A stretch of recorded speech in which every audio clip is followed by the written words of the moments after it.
میں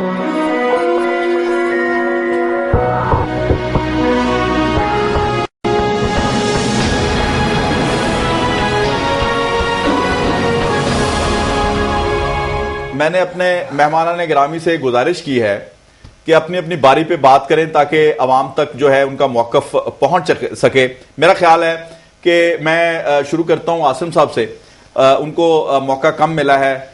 نون لیگ اور Peoples party کے درمیان میں نے کوشش کی ہے کہ دوبارہ کوئی این آر او ٹائپ کی کوئی مساق جمہوریت وغیرہ کو کروا دیا جائے. تو اب آپ ذرا جی باری باری پہ بولیے گا. جی تحریک انصاف انشاءاللہ اب اگلا موقع جتنا موقع انہوں نے لینا تھا لے لیا. اب اگلا موقع تحریک انصاف کو آپ فکر نہ کریں.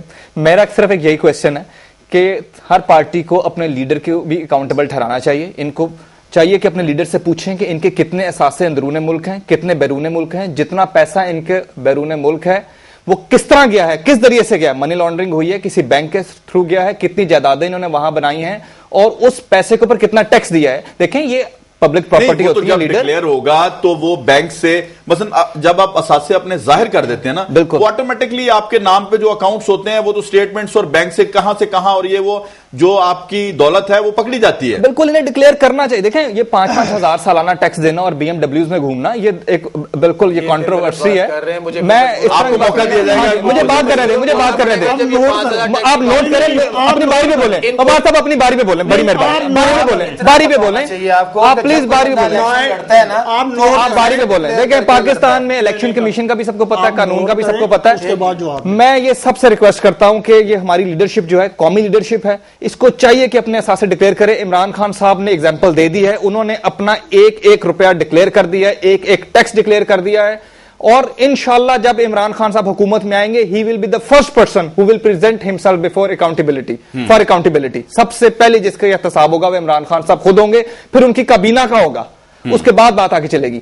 فی الحال تمام لیڈرشپ اپنا ٹیکس, اپنے اثاثے اندرون ملک بیرون ملک اور جو پیسہ پاکستان سے وہ باہر لے کے گئے ہیں ریسورس ڈکلیئر کریں. کس طرح پیسہ باہر گیا ہے وہ پتا چلنا چاہیے ساری قوم کو. یہ بمباز صاحب یہ جی بالکل. اب آپ میرا خیال یہ بات تو درست ہے. نہیں درست نہیں. سارے لیڈران کو جو ہے وہ اثاثے ظاہر کرنے چاہیے. میں انہیں یہ بتاتا ہوں کہ ان کے بارے میں جو ہوا بھری گئی تھی نا وہ نکل چکی ہے. سب کو پتا چل گیا ہے کہ یہاں پہ کون بندہ جو ہے نا عمران خان صاحب پہ انویسٹ کر رہا ہے اور کس لیے کر رہا ہے. اب ان کی پارٹی کے انہی کے نوجوان, میں عیسیٰ کھیل کی بات کرتا ہوں کہ آپ کے عیسیٰ کھیل میں آپ کی پی ٹی آئی کا وجود نہیں ہے. دوسرا میں یہ کہتا ہوں کہ جن لوگوں سے عمران خان صاحب انقلاب لانا چاہ رہے ہیں انہوں نے وہ بندے چوز کر لیے ہیں. آپ جتنے نوجوانوں کو انہوں نے ساتھ ملایا تھا آپ سارے جو ہے نا پیچھے چلے گئے ہوئے ہیں. یہ آپ کی خام خیالی ہے. ہم آپ کو یہ کہتے ہیں کہ خدارا ایک دفعہ جو ہے نا ایک دفعہ اپنے ضمیر کی آواز کو سنیں ضرور کہ جتنی تباہی جتنی بربادی پاکستان کی ہو چکی ہے, کیا آپ پھر مطلب ایک ایسا وقت لانا چاہتے ہیں کہ پاکستان مسلسل تباہی کی طرف ہی جاتا رہے؟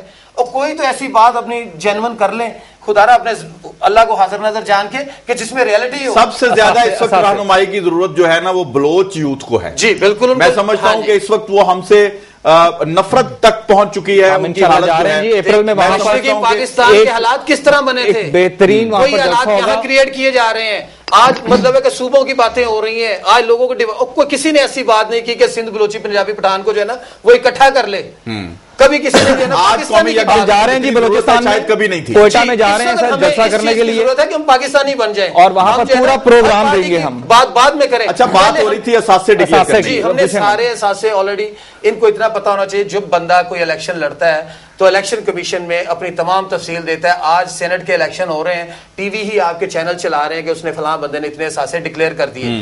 اگر کسی کے اثاثہ جات پہ اعتراض ہے تو اس کے لیے کورٹس آزاد. اچھا یہ فرسٹ ٹائم ہوا ہے کہ جی یہ باقاعدہ یہ اسٹڈی کے لیے دیے گئے ہیں, میڈیا کو پیش کیے گئے ہیں کہ جی سب کا وہ مطلب یہ ہے کہ جی سب کے اسکرین پہ آ رہے ہیں کہ جی اس نے اتنے اثاثے ڈکلیئر کیے ہیں. اگر انہوں نے غلط کیے ہوں گے تو وہ ایکسپوز ہو جائے گا. اس کی وجہ دیکھیں ابھی تک جو ہے نا یہ سٹل ایک بات پہ کہ ایک بات منہ سے نکل گئی کہ اثاثے ڈکلیئر کر لو. اور اللہ کے بندو پہلے جا کے الیکشن کمیشن کی ریکارڈ دیکھو اور الیکشن کمیشن کا لا پڑھو. آپ نے کل کو الیکشن لڑنا ہے کیوں کہ آپ جو ہے نا سیالوی صاحب کی طرف آتے ہیں. کیوں جی سیالوی صاحب یہ ٹھیک کہہ رہے ہیں بمباز صاحب؟ ملک کی جو سیاسی صورتحال ہے اس میں ہمیں جذباتی نہیں ہونا چاہیے. جمہوریت کے حوالے سے میری لیڈرشپ عمران خان کا بھی احترام کرتے ہیں میاں نواز شریف کا بھی احترام اس حوالے سے کرتے ہیں کہ وہ 2 بار وزیر اعظم رہ چکے ہیں، اور عمران خان ریفرینڈم میں مشرف کا ساتھ دے چکے ہیں، اس لیے احترام اس لیے کرتے ہیں کہ وہ قومی لیڈر، قومی ہیرو ہیں۔ کون جی؟ عمران خان قومی ہیرو۔ اچھا ٹھیک ہے، ورلڈ کپ جتایا جی، اس کے بعد بہت ساری چیزیں، ورلڈ کپ بنایا، نمبل بنایا، مجھے بات کرنے ویلفیئر کی اچھا نہیں کرنے دونوں آپس میں ایک ملے ہوئے ہیں، پاکستان کا بیڑا آپ پرانی بات ملے ہوئے پڑ گیا۔ میں جمہوریت کے حوالے سے یہ بات کر رہا ہوں، عزت نہ دیں پاکستان کو بچانے کی بات یار، میں جمہوریت کے حوالے سے یہ بات کر رہا ہوں، جذبات ان کی عزت احترام ہم قومی ہیرو کے حوالے سے کر رہے ہیں۔ میری بات سن لیں پہلے، آپ کہہ رہے ہیں کہ ٹھنڈے مطلب یہی وقت ہے، ورنہ آپ تو سارا کھانا خراب کر دیا ملک کا۔ بات سن لیں، دیر نہیں کرنی چاہیے، اب جو ہے اب میرا خیال ہے ویسے مجھے فیصلے کرنے ہوں گے۔ ہم جمہوریت میں تمام سیاسی جماعتوں کو ساتھ لے کر چل رہے ہیں اور چلیں گے۔ زرداری صاحب کا یہ عزم ہے کہ جمہوریت میں تمام لوگوں کو ساتھ لے کر چلا جائے، اور انہوں نے جی ہر چھوڑے تو اس کو ہر موقع پہ انہوں نے اس عزم کی تائید کی، لوگوں نے تو شامل رہی ہے 3-4 باقاعدہ اخباروں میں خبریں پیپلز پارٹی زرداری صاحب کا ساتھ چھوڑ دے گی، ہم پیپلز پارٹی کا ساتھ نہیں چھوڑیں گے۔ جب بڑی ہے پی پی کی حکومت تو ہماری وزارت ہم نے 6 ہفتوں میں چھوڑ دی تھی۔ فرینڈلی اپوزیشن کون تھی؟ فرینڈلی اپوزیشن کون تھی؟ آپ لوگوں کا فرینڈلی اپوزیشن کون تھی؟ اس وقت ان کے دوست بنے ہوئے، فرینڈلی اپوزیشن کون تھی؟ فرینڈلی اپوزیشن کون تھی؟ میں نے جمہوریت کے حوالے سے دونوں قیادتوں میں نے جمہوریت کے حوالے سے دونوں قیادتوں کی تعریف کی ہے، بہت شکریہ، میں اپریشیٹ کرتا اور ہوں۔ میں اس حوالے سے یہ دوبارہ کہوں گا، پہلے جب ہماری بات چیت شروع ہو رہی تھی تو میں نے انہیں یہی کہا تھا کہ آپ کراس ٹاکنگ نہ کریں، تو انہوں نے مجھ سے معاہدہ کیا کہ کراس ٹاکنگ نہیں کروں گا، لیکن مجھے افسوس ہے کہ یہ عادت سے مجبور ہے۔ Thank you very much. یہ ویسے نون لیگ کا کوئی پرابلم ہے، یہ نون لیگ سنتے ہی نہیں ہے، غلط بات برداشت پرابلم ہے، ٹالرنس کا پرابلم ہو گیا ہے۔ برداشت کا معاہدہ ہے، ورنہ مطلب ہے کہ برداشت کا معاہدہ ہوتا تو نہ آپ بولتے، جمہوریت کے ہم نے برداشت کا ایک سوال آپ تینوں سے، ابھی معاہدہ ہوا، ابھی آپ نے توڑ دیکھیں 20ویں ترمیم ہوئی ہے ابھی مجھے الیکشن کے حوالے پہلے آپ کے پچھلے سوال کا میں ایک جواب اگر شامل کر تو میں دے دوں کہ جناب بات صرف اتنی سی ہے کہ اس وقت جو ہے نا ادھر سے خان صاحب ہیں، ادھر سے زرداری صاحب ہیں، یہ انڈائریکٹلی آپس میں ایک دوسرے کو سپورٹ کر رہے ہیں، اور اس بات کی لاہور کے جلسے میں جو ہے نا میں 20 شواہد دے سکتا ہوں یہاں بیٹھ کے آپ کو، ریٹن بھی اور میسیجز بھی، کہ وہاں ایک کنسرٹ کا انعقاد کیا گیا، اس کے کالجز میں میسیج بھیجے گئے، پیپلز پارٹی کا ہر ورکر اس جلسے میں پہنچا۔ یہی وجہ ہے کہ 2 ماہ پہلے جس بندے کے پاس 200 بندہ نہیں ہے، وہ 2 ماہ بعد جناب وہاں ایک جلسہ کر کے کر رہا ہے۔ کراچی میں 12 مئی کو جسٹس صاحب نے جانا تھا، خون کی ہولی کھیلی گئی، اس کے بعد جناب یہ جو گئے ان آپس میں پیکٹ کر کے گئے۔ کراچی میں تو خان صاحب کا داخلہ بند کر دیا گیا تھا، داخلہ بند تھا، ان کو وہاں اترنے نہیں دیا گیا تھا۔ اس کے بعد کون سی ایسی گدر سنگھ ان کے پاس ہے کہ جو سنگائی اور اس نے کہا ایم کیو ایم خاموش ہو گئی، ایم کیو ایم تو اپنے علاقے میں کسی کو جانے نہیں دیتی۔ وہ تو کون سی گدر سنگھ؟ اب آپ نے بات کر لی، اب میں جواب دیتا ہوں، اب میں جواب دیتا ہوں۔ ایم تو واقعی وہ صحیح کہہ رہے ہیں، میں گدر سنگھ کرنے کی کسی کو گدر سنگھ جواب دیکھو، دیکھیں ہمیں کسی گدر سنگھ کی ضرورت ہے نہیں، میری بات آپ کسی کو بات کرنے نہیں دیتے ہیں، نون لیگ کا طریقہ کار یہ ہے۔ علاقائی چھوٹی چھوٹی جماعتیں جو ہوتی ہیں، علاقائی جماعتیں جب ان کو پروموٹ کیا جائے گا نا تو ہمیشہ تاریخ اس بات کی گواہ ہے۔ جی جناب دیکھیں، اب ایک تو نون لیگ کا آج بہت امپریشن لوگوں کو پتہ لگ گیا ہوگا کہ یہ اتنے اس وقت کنفیوزڈ اور وہ اس میں چلے گئے ہیں، بوکھلاہٹ میں چلے گئے ہیں کہ یہ نہ سن سکتے ہیں نہ برداشت کر رہے ہیں، دیکھیں نا وہ ان میں بالکل ٹالرنس ختم ہو گیا۔ بات سن لینا پھر دیکھیں اب گدر سنگھی کی بات کی، ہمیں گدر سنگھی کی ضرورت ہے thanks to their performance in Punjab. Do we need any گدر سنگھی؟ ہمیں تو کسی چیز کی ضرورت نہیں ہے، ہمارے پاس تو لوگ ان سے تنگ آ کے فیصلہ کر چکے ہیں کہ بس یار بہت ہو گئی ہے، we need to have someone different from them, کوئی چینج چاہ رہے ہیں لوگ. یہ جو لاہور کی یہ بات کر رہے ہیں, جلسہ آیا تھا, یہ لوگ کیوں آئے تھے؟ بیسیکلی لوگ تبدیلی کے لیے نکلے ہوئے ہیں کہ یار ہم تنگ آ چکے ہیں. میں دیتا ہوں, میں اسے ڈکلیئر کرنا چاہتا ہوں, قصور میں بھی لے کے آئے ہیں. دیکھیں ویڈیو کلپ کھولے نا, بڑے لیڈر میرا خیال ہے پیپلز پارٹی سے بھی جو ان کا موقف لے لیا جائے, پھر اس کے بعد آگے چلتے ہیں. یہ کریں نا, نہ عمران خان پی پی کے خلاف کریں گے, نہ یہ عمران خان کے خلاف بات کریں گے. میں عرض کرتا ہوں, آپ پھر کراس ٹاکنگ بھائی آپ کو راستہ دکھایا ہے. نہیں آپ بات کریں, آپ ذرا خاموش رہیے گا. بات سن لیں جی پلیز.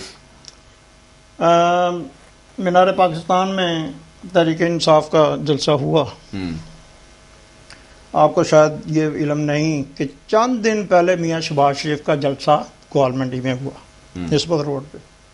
کارنر میٹنگ ٹائپ تھی جی وہ, میں بات کر رہا ہوں.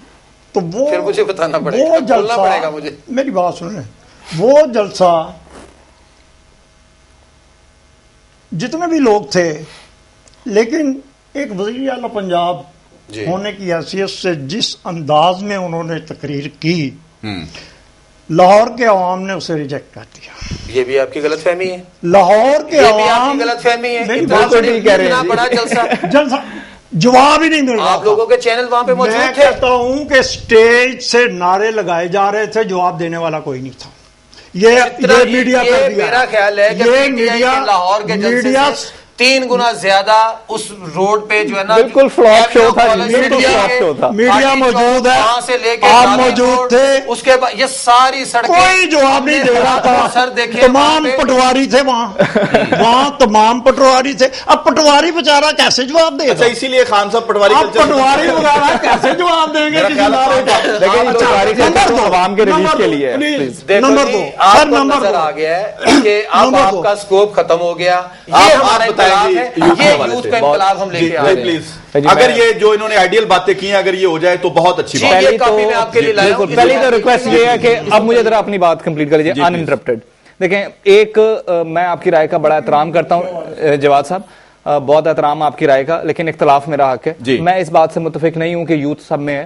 یہ فیصلہ میڈیا پہ اور عوام پہ چھوڑ دیتے ہیں کہ یوتھ اس وقت ملک کی کس کے ساتھ ہے. ٹھیک ہے, اب آ جائیں یوتھ کے ایشوز پر. یہ عوام بہت اچھی طرح جانتے ہیں, اس میں بحث میں نہیں پڑنا چاہتا.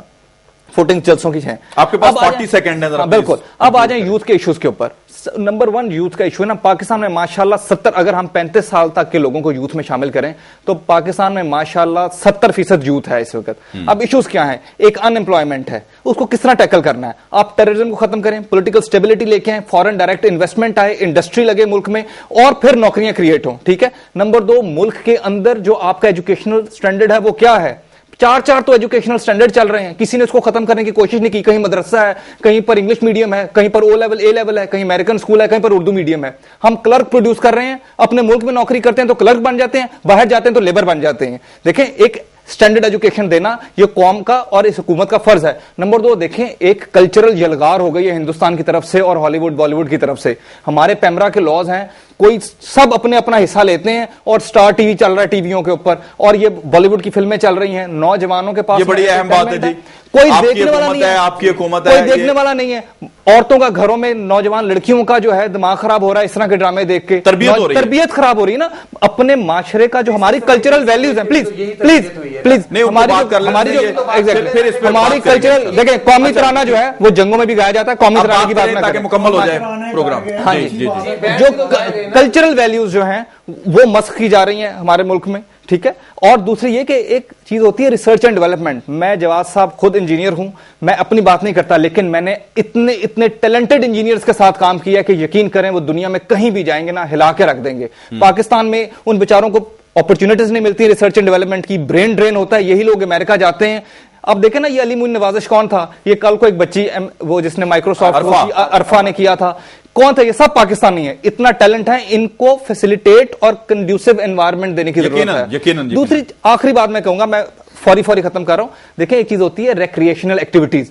نوجوان میں انرجی لیولز بہت ہائی ہوتے ہیں, اس کو اس کے اندر اگر ٹیلنٹ ہے تو اس کو سپورٹس کے لیے کلب چاہیے, گراؤنڈ چاہیے, اس کو ریسرچ اینڈ انجینئر ہے تو ریسرچ اینڈ ڈیولپمنٹ کے لیے انسٹیٹیوشنز چاہیے, اس کو کوئی ایسی ایکٹیویٹی چاہیے کہ وہ اپنی انرجی کو پوزیٹیولی کنزیوم کر سکے. فراہم کرنا ہمارا کام ہے, حکومت کا کام ہے. میں سمجھتا ہوں جی, میں بے حد ممنون ہوں اقبال سیالوی صاحب, اچھی بات ہے اقبال سیالوی صاحب, میاں امتیاز احمد صاحب, عاصم شوکت صاحب, آپ کا بے حد ممنون ہوں کہ آپ پروگرام میں تشریف لائے.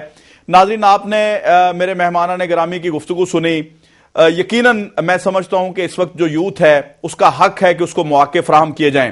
ناظرین, میں اپنے پروگرام میں نے تقریباً کوشش کی کہ آپ تک یوتھ کے حوالے سے بھی اور سیاسی معروضی حالات کے حوالے سے بھی گفتگو جائے, اور میں سمجھتا ہوں کہ میں کس حد تک کامیاب ہو سکا فیصلہ آپ نے کرنا ہے.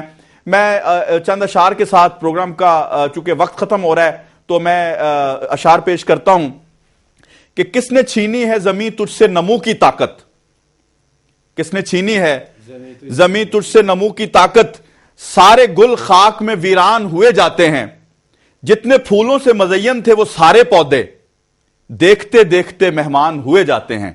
ناظرین, اپنے میزبان جواد شمسی کو اجازت دیجیے. اللہ حافظ.